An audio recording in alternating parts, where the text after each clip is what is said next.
Realme 12 Pro plus ಎಷ್ಟು ತಿಂಗಳಾಯ್ತಮ್ಮ glass ಹಾಕಿ? 3 ತಿಂಗಳು. ಇದು 3 ತಿಂಗಳು UV ಟೆಂಪರ್ಡ್ ಗ್ಲಾಸು. ನೋಡ್ತಿರ್ಬೋದು ಹಾರ್ಡ್ನೆಸ್ಸು. ಕೆಲವು ಕಸ್ಟಮರ್ ಬರೀ ಗ್ಲಾಸ್ ತೆಗೆದುಕೊಡಿ ಏನೂ ಹಾಕೋದು ಬೇಡ ಅಂತಾರೆ. ಈ ಥರ ರಿಸ್ಕ್ ತಗೊಂಡು ಬರೀ ಗ್ಲಾಸ್ನೆಲ್ಲ ಬರೀ ತೆಗೆದುಕೊಡೋಕ್ಕಾಗಲ್ಲ. ಹಾರ್ಡ್ನೆಸ್ಸು ಹೆಂಗಿದೆ ಬ್ರದರ್?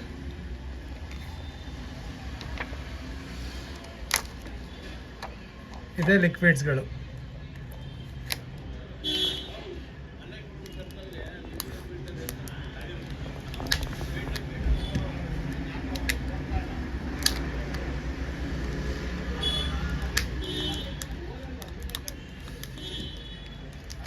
ಮೂರು ತಿಂಗಳು ಈ ಕತೆ. ಇನ್ನು 6 ತಿಂಗಳು 7 ತಿಂಗಳು ಬಿಟ್ಟರೆ